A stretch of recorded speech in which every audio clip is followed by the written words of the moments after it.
ನಾರಾಯಣ ಗುರು ಭಗತ್ ಸಿಂಗ್ ವಿಚಾರದಲ್ಲಿ ಕಾಂಗ್ರೆಸ್ ರಾಜಕಾರಣ ಮಾಡುತ್ತಿದೆ. ಕಾಂಗ್ರೆಸ್ ಆರೋಪ ಮಾಡಿದಂತೆ ಯಾವ ಪಠ್ಯವನ್ನ ಕೂಡ ಶಾಲಾ ಪಠ್ಯದಿಂದ ತೆಗೆದು ಹಾಕಿಲ್ಲ ಎಂದು ರಾಜ್ಯ ಶಿಕ್ಷಣ ಸಚಿವ ಬಿಸಿ ನಾಗೇಶ್ ಹೇಳಿದರು. ಅವರು ಪುತ್ತೂರಿನಲ್ಲಿ ಮಾಧ್ಯಮದ ಜೊತೆ ಮಾತನಾಡಿದರು. ನಾರಾಯಣ ಗುರು ಭಗತ್ ಸಿಂಗ್ ಬಸವಣ್ಣ ಎಲ್ಲವೂ ಪಠ್ಯಪುಸ್ತಕದಲ್ಲಿದೆ. ಮಕ್ಕಳಿಗೆ ಹೊರೆಯಾಗದಿರಲಿ ಎನ್ನುವ ಕಾರಣಕ್ಕೆ ಪಠ್ಯದಲ್ಲಿ ಕೊಂಚ ಬದಲಾವಣೆಯನ್ನ ಮಾಡಲಾಗಿದೆ. ಕೊರೋನಾ ಬಳಿಕ ರಾಜ್ಯದಲ್ಲಿ ಶೈಕ್ಷಣಿಕ ಪ್ರಕ್ರಿಯೆ ಮುಗಿದಿದೆ ಎಂದು ಕಾಂಗ್ರೆಸ್ನವರು ತಿಳಿದುಕೊಂಡಿದ್ರು. ಆದರೆ ಇದೀಗ ಎಲ್ಲ ವ್ಯವಸ್ಥೆಗಳು ಸುಗಮವಾಗಿ ನಡೆಯುವಾಗ ಪಠ್ಯದ ವಿಚಾರ ಎತ್ತುತ್ತಿದ್ದಾರೆ. ಕಾಂಗ್ರೆಸ್ ಶಿಕ್ಷಣವನ್ನ ರಾಜಕೀಯವಾಗಿ ಬಳಸುತ್ತಿದೆ. ಕಾಂಗ್ರೆಸ್ ಈ ವಿಚಾರದಲ್ಲಿ ಸುಳ್ಳು ಹಡಿಸುತ್ತಿದೆ ಎಂದು ಆರೋಪಿಸಿದರು. ಇನ್ನು ಈ ಬಾರಿಯೂ ಎಲ್ಲ ಶಾಲೆಗಳಲ್ಲಿ ಸಮವಸ್ತ್ರ ಕಡ್ಡಾಯ ಮಾಡಬೇಕೆಂದು ಸೂಚನೆ ನೀಡಲಾಗಿದೆ.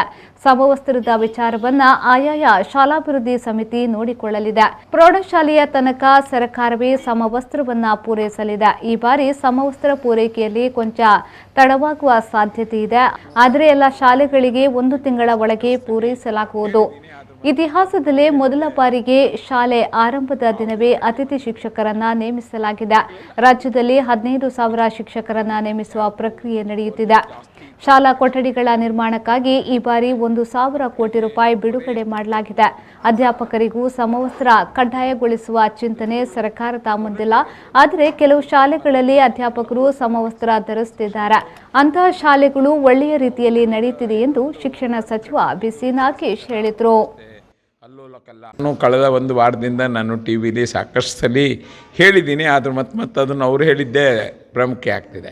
ಯಾವುದೇ ಪಠ್ಯವನ್ನು ತೆಗೆದಿಲ್ಲ.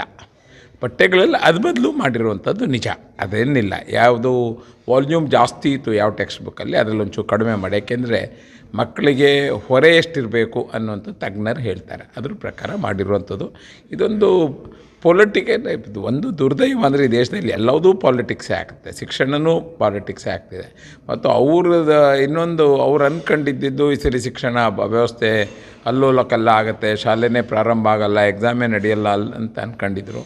ಅವೆಲ್ಲ ಆಗಿರೋದು ಅವ್ರಿಗೆ ಶಿಕ್ಷಣ ಕ್ಷೇತ್ರದಲ್ಲಿ ಏನೂ ಮಾತಾಡೋಕ್ಕಿಲ್ಲದೆ ಇರೋದ್ರಿಂದ ಈ ಥರದ್ದೊಂದು ಸುಳ್ಳು ಹೇಳ್ತಿದ್ದಾರೆ. ಯಾರ್ದು ಫಸ್ಟು ಟಿಪ್ಪು ಸುಲ್ತಾನ್ ಹೇಳಿದ್ರು, ಅದಾದಮೇಲೆ ಭಗತ್ ಸಿಂಗ್ ಹೇಳಿದ್ರು, ಅದಾದಮೇಲೆ ವಿವೇಕಾನಂದರು ಹೇಳಿದ್ರು, ಅದಾದಮೇಲೆ ನಾರಾಯಣ ಗುರು ಹೇಳಿದ್ರು, ಅದಾದಮೇಲೆ ಬಸವಣ್ಣನ ವಚನಗಳನ್ನು ತೆಗೆದಿದ್ದಾರೆ ಅಂತ ಹೇಳಿದ್ರು. ಈ ಥರ ದಿನ ಬೆಳಗ್ಗೆ ಎದ್ದು ಒಂದು ಸುಳ್ಳು. ಬಟ್ ಇದು ಯಾವತ್ತೂ ನಾವೆಷ್ಟೇ ಸಲ ಮಾತಾಡಿದ್ರು ನಾಳೆ ನಾಡಿದ್ರಲ್ಲಿ ಪಠ್ಯಪುಸ್ತಕಗಳ ಪ್ರಿಂಟಿಂಗ್ ಪ್ರೋಸೆಸ್ ಮುಗಿಯುತ್ತೆ, ಆಚೆ ಬರುತ್ತೆ. ಅದಕ್ಕಾದರೆ ನ್ಯಾಯ ಅಷ್ಟರ ಕಡ್ಡಾಯ. SDMCಗೆ ಅಧಿಕಾರ ಕೊಟ್ಟಿದ್ದೀವಿ. SDMCನವ್ರು ಮಾಡಿದ್ದಾರೆ. ಕಡ್ಡಾಯ ಆಗತ್ತೆ ಈ ಸಲ. ಹೈಸ್ಕೂಲ್ ತನಕ ನಾವೇ ಕೊಡ್ತಾಯಿದ್ದೀವಿ ಸರ್ಕಾರದಿಂದ. ಈ ಸಲ ಒಂಚೂರು ನಿಧಾನ ಆಗುತ್ತೆ ಬೇರೆ ಬೇರೆ ಕಾರಣಕ್ಕೋಸ್ಕರ. ಬಟ್ 1-1.5 ತಿಂಗಳು ನಿಧಾನ ಆಗ್ಬೋದು. ಟೆಕ್ಸ್ಟ್ ಬುಕ್ಗಳು ಮಾತ್ರ ಕಲಿಕಾ ಚೇತರಿಕೆ 1 ತಿಂಗಳು ಮುಗಿದ ತಕ್ಷಣ ನಮ್ಮೆಲ್ಲ ಶಾಲೆಗಳಲ್ಲಿ ಪಠ್ಯಪುಸ್ತಕ ಇದೆ. ಅಧ್ಯಾಪಕರು ನಾವು ಫಾರ್ ದ ಫಸ್ಟ್ ಟೈಮ್ ಇತಿಹಾಸದಲ್ಲಿ ಶಾಲೆ ಪ್ರಾರಂಭದ ದಿನವೇ ಅತಿಥಿ ಶಿಕ್ಷಕರನ್ನ ಕೊಟ್ಟಿದ್ದೀವಿ. ಮತ್ತು ನಮ್ಮ ಸರ್ಕಾರ 15,000 ಜನ GPT ಟೀಚರ್ಸ್ನ 21-22 ಎಕ್ಸಾಮ್ ಮಾಡ್ತಾಯಿದ್ದೀವಿ. ಅದರಲ್ಲೂ ಅವ್ರನ್ನ ತಗೊಳ್ಳುವಂಥ ಪ್ರೋಸೆಸ್ ನಡೀತಿದೆ. ಇದರ ಜೊತೆಗೆ ಶಾಲಾ ಕೊಠಡಿಗಳ ಕಳೆದ 2 ವರ್ಷದಿಂದ ಮಳೆ ಜಾಸ್ತಿಯಾಗಿ 5-6 ವರ್ಷಗಳಿಂದ ಕೊಠಡಿಗಳನ್ನ ಕಟ್ಟಿಲ್ಲದೆ ಇದ್ದ ಕಾರಣಕ್ಕೋಸ್ಕರ ಈ ಸಲ ವಿಶೇಷವಾಗಿ ಕೊಠಡಿ ಬಗ್ಗೆ ಸಹಿತ ನಾವು ಸುಮಾರು 1,000 ಕೋಟಿಯಷ್ಟು ಕೊಠಡಿಗೆ ನಾವು ಖರ್ಚು ಮಾಡ್ತೀವಿ. ಇದ್ರವರೆಗೂ ಗೌರ್ಮೆಂಟ್ ಎಂಪ್ಲಾಯಿಗಳಿಗೆ ಇದಿಲ್ಲ. ಬಟ್ ಆದರೆ ಒಂದಷ್ಟು ಶಾಲೆಯವರು ಅದನ್ನೂ ಮಾಡ್ಕೊಂಡಿದ್ದಾರೆ. ಅಂತ ಮಾಡಿರುವಂಥ ಬಳಿ ಚೆನ್ನಾಗೂ ಇದೆ ಅದು.